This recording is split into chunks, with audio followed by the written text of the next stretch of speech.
Hello friends, कैसे हैं आप सभी। आशा करता हूं आप सभी अच्छे होंगे, आपकी तैयारी भी अच्छे से चल रही होगी। तो दोस्तों, आज हम इस वीडियो में करने वाले हैं आरपीएफ कांस्टेबल का प्रैक्टिस सेट नंबर 29। तो दोस्तों, इस वीडियो में हम करेंगे जीके जीएस के 50 प्रश्न, वो भी एक्स्ट्रा फैक्ट के साथ। तो दोस्तों, शुरू करते हैं अपनी इस वीडियो को बिना किसी देरी के। इसमें पहला प्रश्न है, सिमलीपाल बायोस्फीयर रिजर्व किस राज्य में स्थित है? ओडिशा, असम, झारखंड या फिर बिहार में? तो इसका सही आंसर है, ये है उस ओडिशा राज्य में स्थित है सिमलीपाल बायोस्फीयर रिजर्व। दोस्तों, सिमलीपाल बायोस्फीयर रिजर्व घोषित किया गया था, सिमलीपाल को ये किया गया था 2009 में। कब किया गया था? 2009 में सिमलीपाल को बायोस्फीयर रिजर्व घोषित किया गया था। अगला प्रश्न है, प्रश्न नंबर 2 है, भारोत्तोलकों के वर्गीकरण के लिए निम्न में से किस परिमाप का उपयोग किया जाता है? शरीर का भार, शरीर का बीएमआई, शरीर की ऊंचाई या फिर शरीर की बनावट? तो भारोत्तोलन का वर्गीकरण करने के लिए शरीर के भार का उपयोग किया जाता है। ऑप्शन नंबर 1 इसका सही आंसर होगा। और दोस्तों, शरीर का जो बीएमआई होता है, बीएमआई का मतलब होता है बॉडी मास इंडेक्स, ये डब्ल्यूएचओ इसको करता है। इसको कौन निर्धारण करता है? डब्ल्यूएचओ निर्धारण करता है। अगला प्रश्न है 3, कश्मीर के श्रीनगर से उत्तर दक्षिण गलियारा निम्न में से किस तटवर्ती क्षेत्र को जोड़ता है? त्रिवेंद्रम, कन्याकुमारी, कोयम्बटूर या फिर चेन्नई? तो दोस्तों, इसका सही आंसर है ऑप्शन नंबर 2, कन्याकुमारी इसका सही आंसर हुआ। कश्मीर के श्रीनगर से कन्याकुमारी तक जोड़ता है कौन? उत्तर दक्षिण जो गलियारा है, उत्तर से दक्षिण जो गलियारा है, ये श्रीनगर को कन्याकुमारी तक जोड़ता है, कन्याकुमारी तक जोड़ता है। और दोस्तों, इसकी जो लंबाई है, इसकी लंबाई 4076 किलोमीटर है। कितनी है? 4076 किलोमीटर इसकी लंबाई है। अगला प्रश्न देखेंगे, प्रश्न नंबर 4 है, भारतीय संविधान में कितने मूल कर्तव्यों का उल्लेख है? 11, 10, 8 या 9? तो भारतीय संविधान में जो मूल कर्तव्य हैं, वर्तमान में 11 मूल कर्तव्य हैं। ऑप्शन नंबर 1 इसका सही आंसर होगा। तो दोस्तों, भारतीय संविधान में जो मूल संविधान था, उसमें मूल कर्तव्य नहीं थे, लेकिन 42वां संविधान संशोधन करके 42वां संविधान संशोधन 1976 के द्वारा भारतीय संविधान के भाग चार के क में और आर्टिकल आर्टिकल 51A में कुल 10 मूल कर्तव्यों को शामिल किया गया था। कितने? 10 मूल कर्तव्य जोड़े गए थे। उसके बाद एक और संशोधन किया गया था, 86वां संविधान संशोधन 2002 में, जिसके द्वारा एक और मूल कर्तव्य शामिल किया गया था, जो कि वर्तमान में अब 11 मूल कर्तव्य हैं। अगला प्रश्न है 5, निम्नलिखित में से किसे प्रति सेकंड दोलनों की संख्या कहा जाता है? तीव्रता को, परिमाण को, आवृत्ति को या फिर आयाम को? तो कोई भी दोलनों की संख्या जो प्रति सेकंड में होती है, प्रति सेकंड में जो दोलनों की संख्या होती है, उसको आवृत्ति कहते हैं। क्या कहते हैं? उसको आवृत्ति कहा जाता है। और आवृत्ति, इसका जो मात्रक होता है, एसआई मात्रक होता है, उसको बोलते हैं हर्ट्ज। क्या बोला जाता है? एसआई मात्रक होता है आवृत्ति का हर्ट्ज। अगला प्रश्न है, प्रशुल्क एवं व्यापार का सामान्य समझौता जीएटीटी किस वर्ष अस्तित्व में आया? 1938 में, 1968, 1948 या फिर 1958? तो जो प्रशुल्क एवं व्यापार पर सामान्य समझौता, जिसको बोलते हैं जीएटीटी, यानी कि general agreement for tariff and trade, general agreement for tariff and trade, ये किस वर्ष अस्तित्व में आया था? ये आया था 1948 में। इसका सही आंसर होगा। और दोस्तों, ये जो समझौता हुआ था, ये 1944 के ब्रेटन वुड्स सम्मेलन में ये समझौता हुआ था। उसके बाद 1947 में कुल 23 सदस्यों ने, कितने सदस्यों ने? 23 सदस्यों ने इस समझौते पर हस्ताक्षर किया, जो कि 1948 में जाके लागू हुआ था। अगला प्रश्न देखेंगे। अगला प्रश्न है 7, धातु के सोडियम हाइड्रोक्साइड से अभिक्रिया करने पर कौन सी गैस उत्सर्जित होती है? ऑक्सीजन, अमोनिया, नाइट्रोजन या हाइड्रोजन? तो इसका सही आंसर है जब धातु के सोडियम हाइड्रोक्साइड से अभिक्रिया कराते हैं तो हाइड्रोजन गैस उत्सर्जित होती है। ऑप्शन नंबर 4 इसका सही आंसर होगा। अगला प्रश्न है 8। भारत के संविधान सभा के गठन का विचार पहली बार किसके द्वारा प्रस्तुत किया गया? जवाहरलाल नेहरू, महात्मा गांधी, मानवेंद्र नाथ रॉय, सरदार पटेल। तो इसका सही आंसर है ये सबसे पहले प्रस्तुत किया गया था मानवेंद्र नाथ रॉय यानी कि एम एन राय के द्वारा कब किया गया था? 1934 ईस्वी में संविधान सभा के गठन का विचार जो पहली बार आया था एम एन राय के द्वारा प्रस्तुत किया गया था 1934 में। उसके बाद दोस्तों 1935 में जो कांग्रेस थी, इंडियन नेशनल कांग्रेस थी, उसने आधिकारिक रूप पर यानी कि ऑफिशियली ये घोषणा की थी कि भारत के जो संविधान का निर्माण होगा एक संविधान सभा के द्वारा कराया जाएगा। तो पहली बार कांग्रेस ने ये अपनाया था और सबसे पहले ये विचार जो प्रस्तुत किया था वो किया था एम एन रॉय के द्वारा। अगला प्रश्न है 9। 2018 में भारत की प्रसिद्ध खिलाड़ी पीटी उषा किस खेल की राष्ट्रीय पर्यवेक्षक बनाई गई? तो किस खेल की पर्यवेक्षक बनाई गई थी? ऑप्शन देखेंगे तीरंदाजी, हॉकी, तैराकी या फिर एथलेटिक्स। तो इसका सही आंसर है दोस्तों ये स्वयं एथलेटिक्स से हैं, इसीलिए उनको राष्ट्रीय पर्यवेक्षक भी बनाई गई ये एथलेटिक्स की। और दोस्तों जो हमारी जो पीटी उषा हैं ये किस खेल से संबंधित है? एथलेटिक्स से हैं और इनका एक उपनाम भी है, इनका उपनाम है पायली एक्सप्रेस। इनको क्या कहते हैं? पायली एक्सप्रेस इनको कहा जाता है। और जब 1986 के जब एशियन गेम्स हो रहे थे, एशियन गेम्स में इन्होंने 4 गोल्ड मेडल, कितने? 4 गोल्ड मेडल और 1 ब्रॉन्ज मेडल जीता था। अगला प्रश्न है 10। वर्ष 1879 में ब्रिटिश सरकार ने किस देश के शासक के साथ गंडमक की संधि पर हस्ताक्षर किए थे?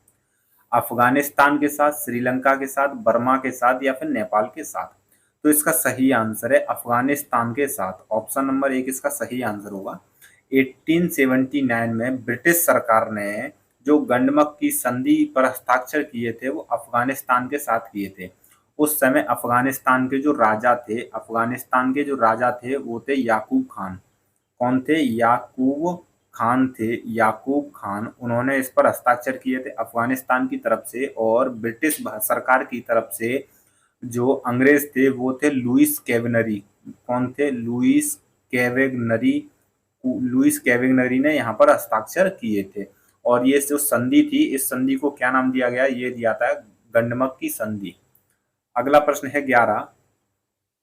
विलियम जोन्स द्वारा निकाला गया पत्र था, कौन सा पत्र था? New India, Asiatic Society of Bengal, Indian Opinion या फिर रस्त गौफ्तार? तो इसका सही आंसर है जो विलियम जोन्स द्वारा निकाला गया पत्र था ये था एशियाटिक सोसाइटी ऑफ बंगाल। कौन सा था? Asiatic Society of Bengal. ये कब किया गया था? 1884 ईस्वी में। और कहाँ पर किया गया था? कलकत्ता में। कहाँ? कलकत्ता में किया गया था एशियाटिक सोसाइटी ऑफ बंगाल पत्र का शुरुआत 1784 ईस्वी से। अगला प्रश्न है 12। मुंबई में गेटवे ऑफ इंडिया किस वास्तुकला शैली में बनाया गया था? पुर्तगाली शैली में, फ्रांसीसी शैली में, भारत अरबी या फिर नव रोमन? तो इसका सही आंसर है जो मुंबई में स्थित है गेटवे ऑफ इंडिया, तो उसकी जो शैली है वो है भारत अरबी शैली। क्या है? भारत अरबी शैली में इसको बनाया गया था। और इसका निर्माण जो कब किया गया था? ये किया गया था 1911 ईस्वी में। कब किया गया था? 1911 ईस्वी में। और ये किस लिए किया गया था? ये किंग जॉर्ज, कौन थे? किंग जॉर्ज और क्वीन मैरी के स्वागत में मुंबई में गेटवे ऑफ इंडिया बनवाया गया था। ऑप्शन नंबर 3 इसका सही आंसर है। अगला प्रश्न है 13। बंगाल और पंजाब के विभाजन के लिए गठित परिसीमन आयोग का अध्यक्ष कौन था? इरविन था, सिरिल रेडक्लिफ था, मॉर्टिमर डूरंट या हेनरी मैकमोहन? तो इसका सही आंसर है ये था सिरिल रेडक्लिफ। ऑप्शन नंबर 2 इसका सही आंसर होगा। तो दोस्तों जब भारत आजाद नहीं हुआ था उससे पहले जुलाई 1947 ईस्वी में एक आयोग बनाया गया था, परिसीमन आयोग बनाया गया था जो कि बंगाल और पंजाब के विभाजन के लिए बनाया गया था। उस समय वायसराय कौन थे? उस समय वायसराय थे माउंटबेटन। कौन थे? माउंटबेटन उस समय वायसराय थे। उन्हीं के द्वारा यह एक सलाहकार समिति बनाई गई थी, यानी परिसीमन आयोग बनाया गया था। उसके अध्यक्ष थे सिरिल रेडक्लिफ। अगला प्रश्न है 14, विशिष्ट तौर पर किसी निश्चित स्थान पर पाए जाने वाले पौधे और जंतुओं की प्रजाति क्या कहलाती है? विशिष्ट प्रजाति, लुप्त प्राय प्रजाति, संक्रामक प्रजाति या फिर स्थानिक प्रजाति? तो इसका सही आंसर है, ये कहलाती है स्थानिक प्रजाति। ऑप्शन नंबर 4 इसका सही आंसर होगा। अगला प्रश्न है 15, कमरे के तापमान पर कमरे के तापमान पर निम्न में से कौन सी धातु तरल अवस्था में रहती है? तो कौन सी वस्तु है, कौन सी धातु है जो तरल अवस्था में रहती है? सल्फर, सोडियम, कोयला या फिर पारा? तो इसका सही आंसर है ऑप्शन नंबर 4, पारा जो है ये एकमात्र ऐसी धातु है जो तरल अवस्था में रहती है, कमरे के तापमान में तरल अवस्था में रहती है। और इसका जो परमाणु क्रमांक है वो है 80 और इसका जो रासायनिक रासायनिक सूत्र है वो है Hg। रासायनिक प्रतीक क्या है? Hg। अगला प्रश्न है 16, भारतीय संविधान के 11वें भाग में किसका वर्णन किया गया है? केंद्र शासित प्रदेशों का, आपातकालीन प्रावधानों का, या फिर निर्वाचन का या फिर केंद्र और राज्यों के बीच संबंध का?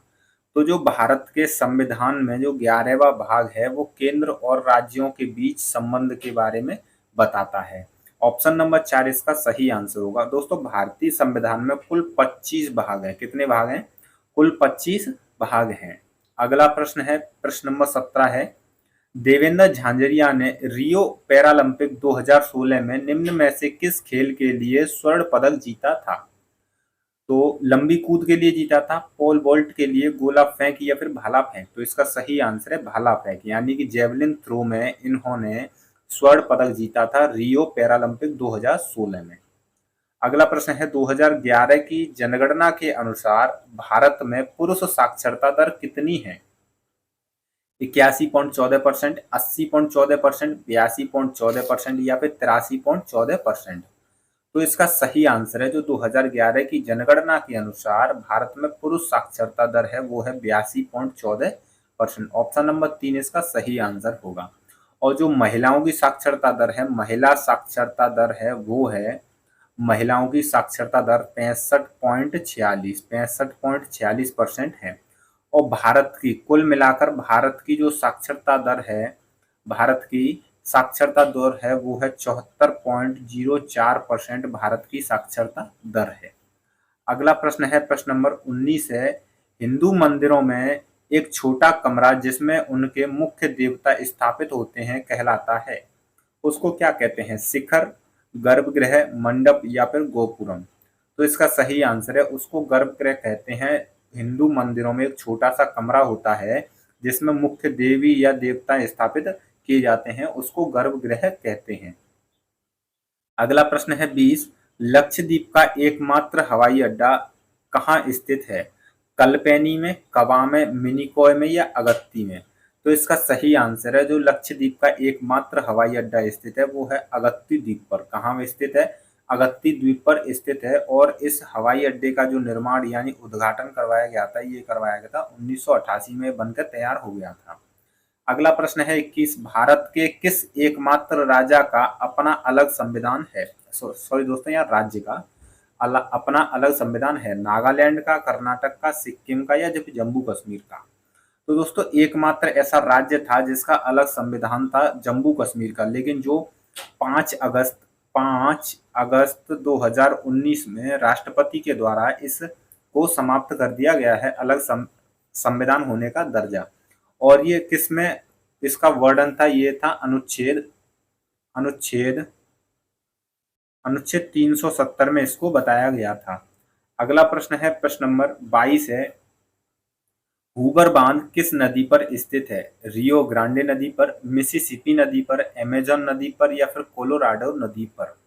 तो जो हूबर बांध है ये कोलोराडो नदी पर स्थित है। कहाँ स्थित है? कोलोराडो नदी पर स्थित है। और कोलोराडो नदी ये कहाँ पर स्थित है? ये है यूएसए में, यानी कि अमेरिका में स्थित है कोलोराडो नदी। अगला प्रश्न है 23, 1924 में भारतीय राष्ट्रीय कांग्रेस का वह अधिवेशन कहाँ आयोजित किया गया जिसकी अध्यक्षता गांधी जी ने की थी? तो दोस्तों गांधी जी ने सिर्फ एकमात्र अध्यक्षता की थी भारतीय राष्ट्रीय कांग्रेस की। तो ऑप्शन देखेंगे सूरत में, कलकत्ता, अहमदाबाद या फिर बेलगांव। तो इसका सही आंसर है, इन्होंने जो अध्यक्षता की थी वो थी बेलगांव में। बेलगांव में ये अधिवेशन आयोजित हुआ था। और बेलगांव ये कहाँ स्थित है? ये है कर्नाटक राज्य में स्थित है। अगला प्रश्न है 24, निम्न में से किस महासागर में धारा की दिशा का पूर्ण विपर्यास देखा जा सकता है?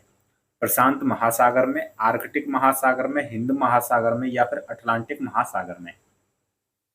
तो इसका सही आंसर है हिंद महासागर में दिशा का पूर्ण विपर्यास देखा जा सकता है। तो दोस्तों जो हिंद महासागर है इसमें एक तो उत्तर पूर्वी मानसून और एक दक्षिण पश्चिमी मानसून की हवाएं जो हैं उनके कारण इनकी जो धाराएं हैं, इसकी जो धाराएं हैं 2 बार अपनी प्रवाह, जो प्रवाह की दिशा होती है उसको बदलती है, जिसकी वजह से यहाँ पर पूर्ण विपर्यास देखा जा सकता है। अगला प्रश्न देखेंगे, प्रश्न नंबर 25 है, शहरी इलाकों में रहने वाले व्यक्ति के लिए आवश्यक न्यूनतम कैलोरी है 1800 कैलोरी, 2400 कैलोरी, 3000 कैलोरी या फिर 2100 कैलोरी। तो जो शहरी इलाकों में जो लोग निवास करते हैं उनके लिए न्यूनतम कैलोरी 2100 कैलोरी है। कितनी है? 2100 कैलोरी है। और ये कैलोरी जो मापन है ये किसके द्वारा किया गया था? ये योजना आयोग के द्वारा शुरू किया गया था। योजना आयोग के द्वारा बताया गया था कि जो शहरी इलाकों में रहने वाले लोग हैं उनको 2100 कैलोरी की आवश्यकता होती है प्रतिदिन, और 2400 कैलोरी ये ग्रामीण इलाकों में रहने वालों के लिए इतनी कैलोरी की आवश्यकता होती है। अगला प्रश्न है 26, बीमारियां फैलाने वाले सूक्ष्म जीव कहलाते हैं, उनको क्या कहते हैं? Haemoglobin, pathogen, antigen, antibody. तो जो बीमारियां फैलाने वाले सूक्ष्म जीव होते हैं उनको सामूहिक ग्रुप को उनको पैथोजन कहते हैं। ऑप्शन नंबर 2 इसका सही आंसर होगा। और दोस्तों जो बीमारियां फैलाने वाले सूक्ष्म जीव हैं वो 5 हैं। कौन कौन से हैं? एक है जीवाणु, एक है विषाणु, प्रोटोजोआ कवक है, और एक और है शैवाल। कौन सा है? शैवाल। तो ये 5 सूक्ष्म जीव होते हैं जो बीमारियां फैलाते हैं। अगला प्रश्न है 27, भूमध्य रेखीय क्षेत्रों में किस प्रकार की वर्षा आम है, यानी कि नॉर्मल है? किस प्रकार की वर्षा?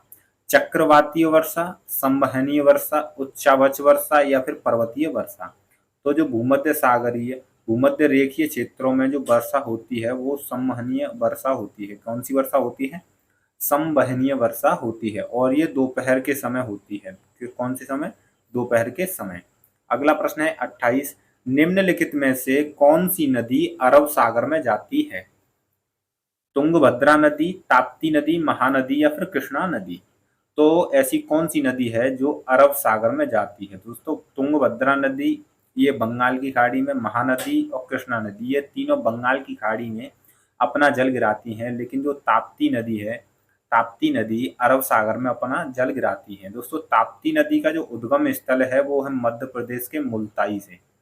मध्य प्रदेश का जो मुल्ताई क्षेत्र है वहां से ताप्ती नदी का उद्गम होता है और ये अरब सागर में जाके गिरती है, और इसकी जो कुल लंबाई है 724 किलोमीटर है। ताप्ती नदी की कुल लंबाई है 724 किलोमीटर। अगला प्रश्न है 29, रणजी ट्रॉफी जिसका नाम राजकुमार रणजीत सिंह के नाम पर पड़ा निम्न में से किस खेल से संबंधित है? बैडमिंटन से, टेनिस से या फिर बास्केटबॉल या फिर क्रिकेट से? तो इसका सही आंसर है ये है क्रिकेट। ऑप्शन नंबर 4, जो रणजी ट्रॉफी है ये क्रिकेट में दी जाती है, और ये रणजी ट्रॉफी जो है ये एक घरेलू क्रिकेट चैंपियनशिप है।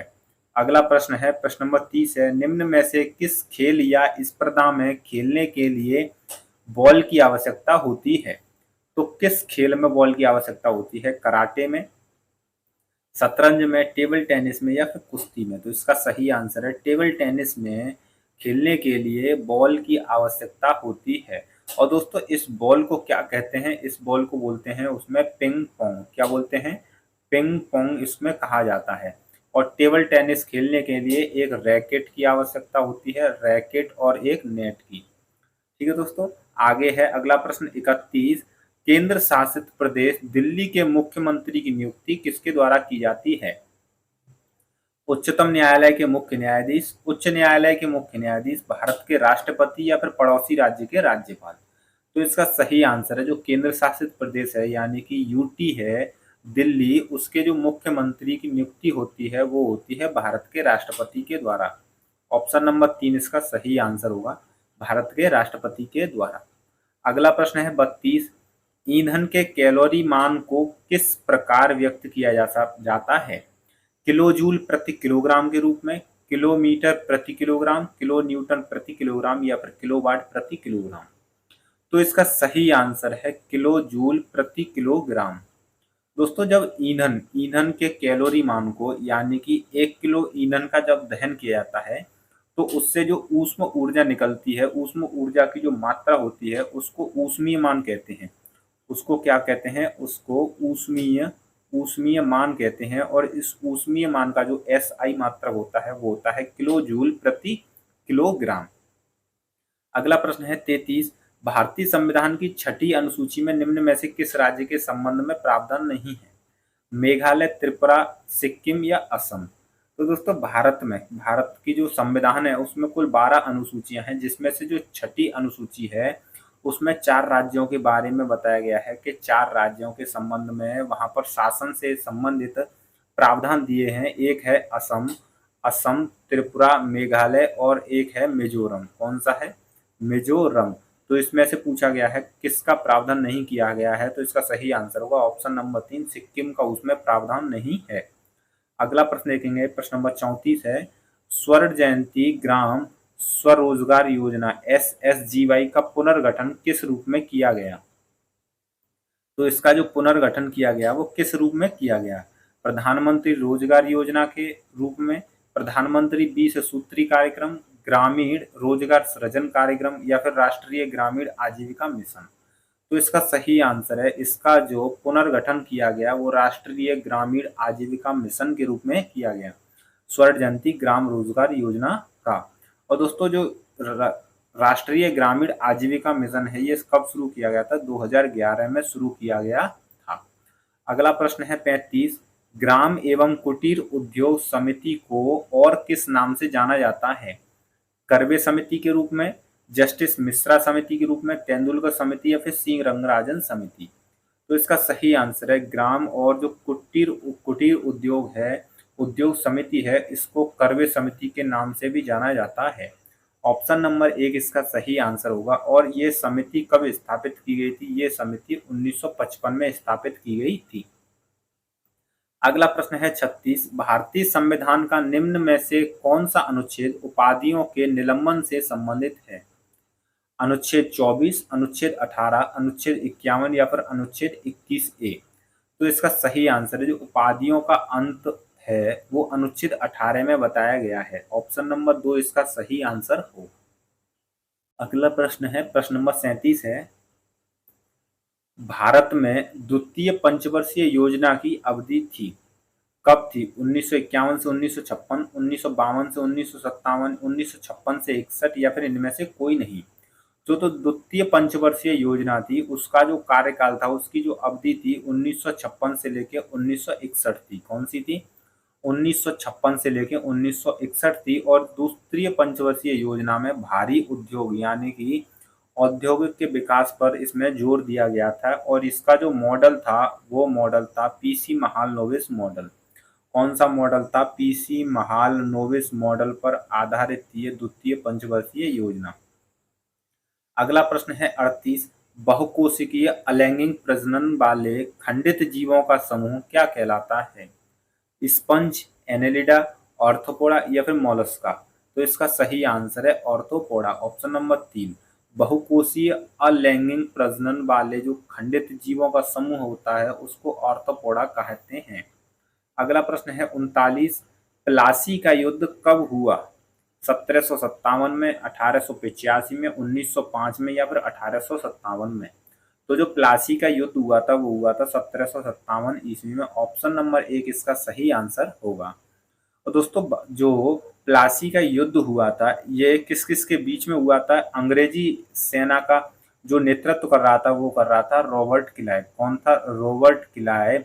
और अवध के नवाब थे, अवध के जो शासक थे वो थे सिराजुद्दौला। कौन थे?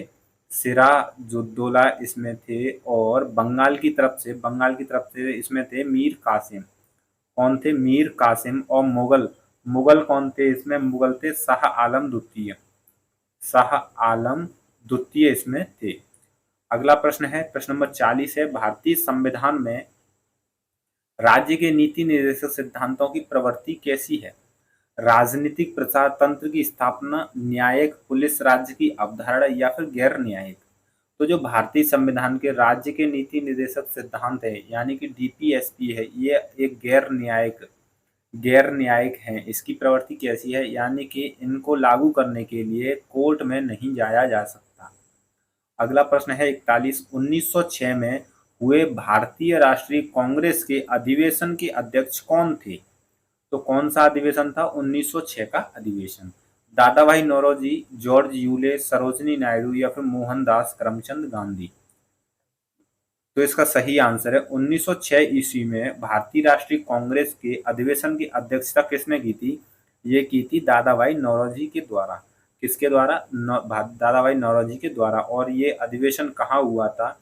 ये हुआ था कलकत्ता अधिवेशन। कहाँ हुआ था? ये कलकत्ता में हुआ था। और दोस्तों इसी अधिवेशन में स्वराज शब्द का प्रयोग किया गया था। कौन किस शब्द का? स्वराज शब्द का इसमें प्रयोग किया गया था। अगला प्रश्न है 42, निम्न में से किसका संबंध गोल क्रांति से संबंधित है? तो गोल क्रांति किसके लिए हुई थी? किससे संबंधित है गोल क्रांति?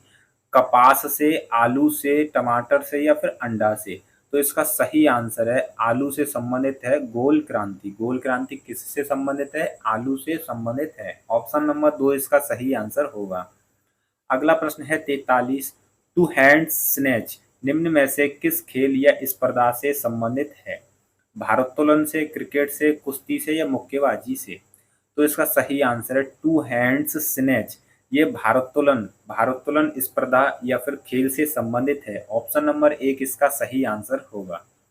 भारोत्तोलन, इसमें टू हैंड स्नैच के बाद इसमें फिर क्लीन एंड जर्क आता है। कौन सा आता है? Clean and jerk. अगला प्रश्न है 44, ओएसियो महासागरीय धारा किस महासागर में बहने वाली धारा है? अटलांटिक महासागर में, दक्षिण महासागर में, हिंद महासागर में या फिर प्रशांत महासागर में? तो इसका सही आंसर है जो ओएसियो महासागरीय धारा है, ये प्रशांत महासागर में बहने वाली एक महासागरीय धारा है। ऑप्शन नंबर 4 इसका सही आंसर होगा। अगला प्रश्न है 5, प्रसिद्ध चिकनकारी कढ़ाई मूलतः किस राज्य में होती है? तो जो प्रसिद्ध चिकनकारी कढ़ाई है किस राज्य में होती है? कर्नाटक में, केरल में, उत्तर प्रदेश या फिर तमिलनाडु? तो इसका सही आंसर है ये होती है उत्तर प्रदेश। उत्तर प्रदेश के लखनऊ में चिकनकारी कढ़ाई होती है। अगला प्रश्न है 46, निम्न में से किस शासक ने दिल्ली में जामा मस्जिद का निर्माण कराया? बाबर, हुमायूं, शाहजहां या फिर अकबर? तो दिल्ली में जो जामा मस्जिद का निर्माण कराया ये कराया शाहजहां के द्वारा। किसके द्वारा कराया गया था? ये शाहजहां के द्वारा कराया गया था। और कब कराया गया था? 1644 से लेके 1656 ईस्वी के बीच। अगला प्रश्न है 47, किस केंद्र शासित प्रदेशों में उपराज्यपाल और प्रशासकों की नियुक्ति का उत्तरदायित्व निम्न में से किस मंत्रालय के पास होता है? विदेश मंत्रालय के पास, गृह मंत्रालय के पास, रक्षा मंत्रालय के पास या फिर कार्मिक मंत्रालय के पास? तो जो केंद्र शासित प्रदेश होते हैं यानी कि यूटी होते हैं, उनमें उपराज्यपाल और जो प्रशासकों की नियुक्ति का जो दायित्व होता है वो गृह मंत्रालय के अंतर्गत आता है। ऑप्शन नंबर 2 इसका सही आंसर होगा। अगला प्रश्न है प्रश्न नंबर 48 है, दर्पण के समान समतल सतह से परावर्तन क्या कहलाता है? विसरित परावर्तन, नियमित परावर्तन, अनियमित परावर्तन या फिर संशोधित परावर्तन? तो जो दर्पण के समान समतल सतह से परावर्तन के बाद जो होता है उसको नियमित परावर्तन कहते हैं। उसको क्या कहते हैं? नियमित परावर्तन कहते हैं। दोस्तों जब प्रकाश की किरण किसी माध्यम से टकराकर वापस लौटती है तो इसको परावर्तन कहते हैं। इसको क्या बोलते हैं? परावर्तन कहते हैं। अगला प्रश्न है 49, द्रवों के द्वारा आरोपित घर्षण बल क्या कहलाता है? तो उसको क्या कहते हैं? एफर्ट, स्लैग, ड्रैग या फिर कोर? तो इसका सही आंसर है ड्रैग। ड्रैग यानी कि खिंचाव, ड्रैग या फिर खिंचाव।